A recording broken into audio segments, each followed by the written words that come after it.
Broadcasting from the Stewart Title Studio on Broadway in Tucson, Arizona, you are now tuned in to The Mark Bishop Show, discussing life and business with guests from all over the world. And now your host, Mark Bishop. You know, folks, should you use summer break to prepare your children for financial independence?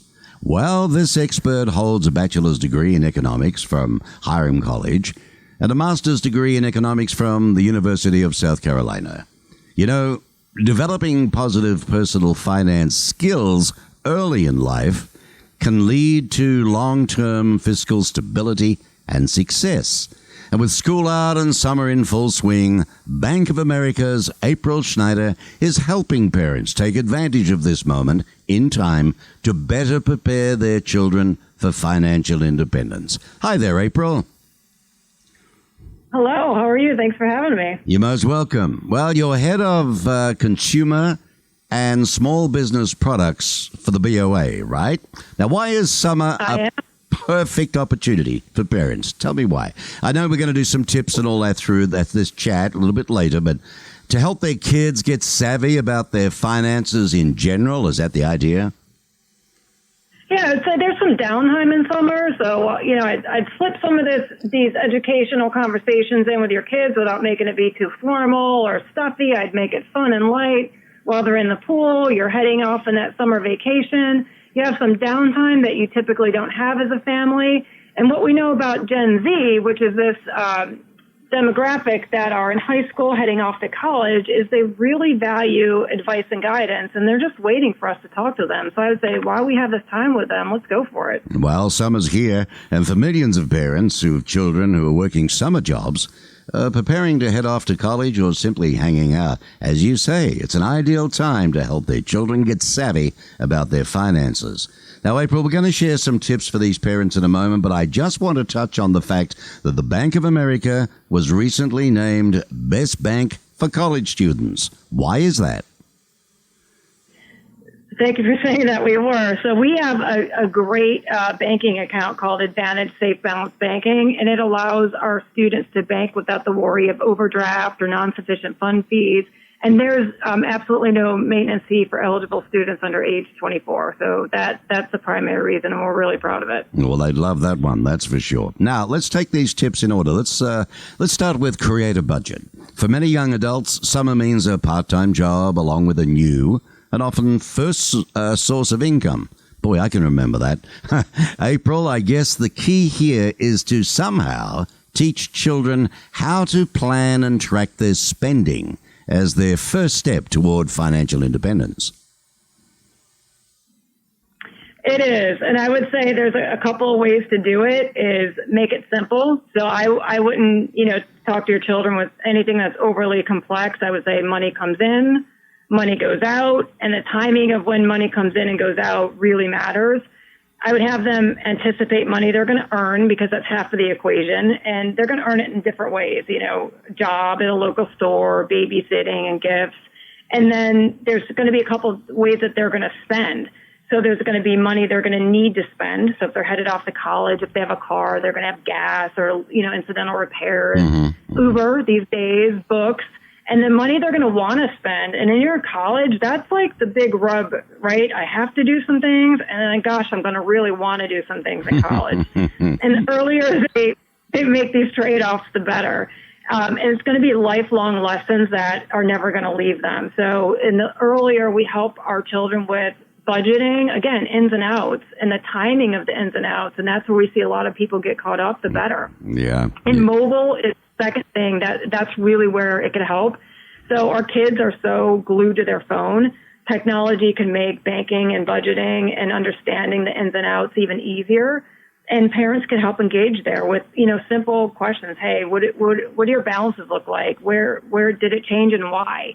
And then the last thing is just make savings a habit. So start small. And I would say make it realistic, because, I went back to talking about, spending. Necessities tend to get in the way of the fun, but we all have to learn how to manage it. And that really is going to mirror life, no matter what age you are. So if we could start our children out early and build them on a path to success, it's really going to help them be financially independent, which is a feeling and a skill set no one could take away. Well, as you say, it's funny about that, but money in and money out, and then it's, Dad, can you loan me? What about opening a bank account? What do you suggest there's the best way for them to go about that? Yeah, I would say, ask questions and be, curious about it. You just don't have to go in and just go in, open the account and leave. I'd say ask questions. So I'd say, ask if there are account fees and how they work.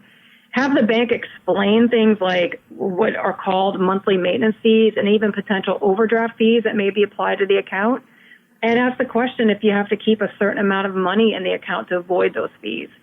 And then we talked about mobile banking. Make sure there's an easy-to-use mobile banking app because remember, it's going to be the way to stay connected to all the features and benefits of your account and your balances and spending.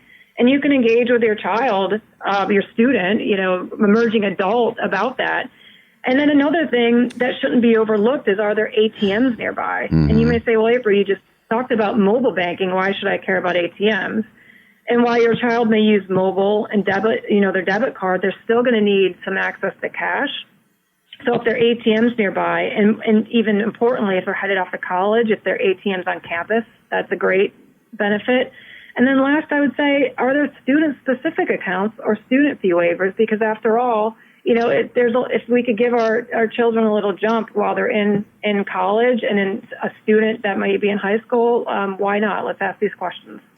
April, my next question was going to be, what about credit cards and being safe with them, though? Being careful, because, they're too easy, aren't they? Yeah, with credit cards, there's a yes and no answer about having them. So I'd say credit cards are not a bad thing. I would say because building a strong credit history, it takes a long credit history to build a strong credit history.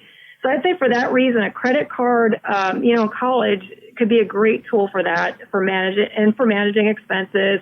But my but to that, though, is that we need to help our students understand how to use them thoughtfully and responsibly. Right. So my guidance there is if you're going to plan purchases that you're going to pay back and to pay them off on time and in full. So the example would be, if we know that, our child or student was going to go to dinner anyway and they planned to pay it in cash and they pulled out their credit card, it would be, hey, when you get your statement, pay it off because you don't want to pay for that dinner with fees and interest. That would not be the way to go if you don't pay it off and on time. And then I just would generally not charge purchases that can't be paid back. I think what people generally know is strong credit history is important for future loans, which college students tend to think is way in the future. I'm not going to buy a home or a car now, so why worry now? Let me use my credit card how I want.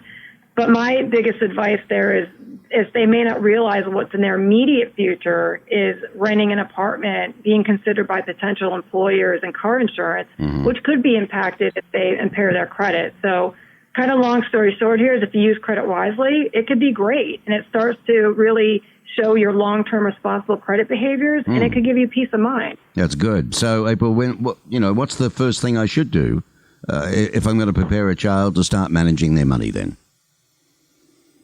I would say talk to them often, talk to them a lot. Having family conversations is great because there's the engagement with parent and child. And again, this generation really does value advice and guidance. I think we just need to approach them and make it fun and light.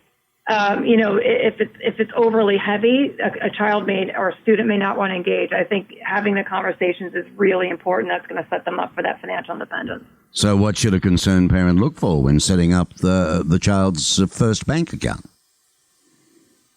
Again, fees on the accounts is important, understanding if there are any minimums on it. And I would say student-specific accounts or student fee waivers is great.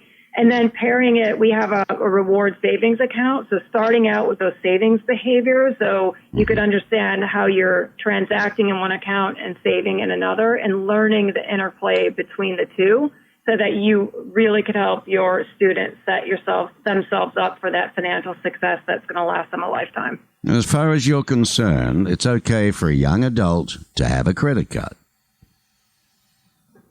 It's going to be person dependent, but as long as they are using it thoughtfully, responsibly, planning their purchases, and paying off their balances on time and in full, it should be okay. Yeah. I think you're spot on about that. What about any additional tips, April? Where can anyone go to find these? Sure. So there's two great places. So one, if anyone wants to get more information around, how to build credit, the basics of banking and savings, and any other general information to really break down difficult financial topics in a way that's more approachable, we have bettermoneyhabits.com. It's a free platform that just has a lot of information really broken down really well. And then for students specifically, we have bankofamerica.com, student banking. That's all about our student accounts and everything that a student can do within the mobile app, which, of course, is 24/7, send money securely within Zelle. It's safe and secure, a lot of fraud protections, digital debit card, just everything you need. That's very good. And by the way, folks, April's team is responsible for delivering the products and services that help Bank of America's 66 million consumer and 3.5 million small business clients meet their financial goals. And Schneider's team consists of approximately 800 employees across the country, and they're focused on providing clients with a full range of convenient and innovative financial products and services. So they're responsible for growing Bank of America's $700 billion in consumer and small business deposits and $95 billion in outstanding credit card balances. Wow. Does that give you a big head, April? Not at all. Marvelous. Well, I'm BOA, so, I'm a bit biased. Have you worked in the consumer product space for more than 20 years, holding a number of leadership positions at the Bank of America? You have worked, I should say, including products, pricing executive, mortgage and home equipment products. You've seen a lot of things. Many changes over the years? There have been a lot, and I would say, the way that consumers behave have changed. Regulations have changed. The industry has changed. The way that products are used have changed. All of it has made, my job extremely interesting and fun, and I wouldn't have it any other way. There you go. It's nice to work in something that you really enjoy.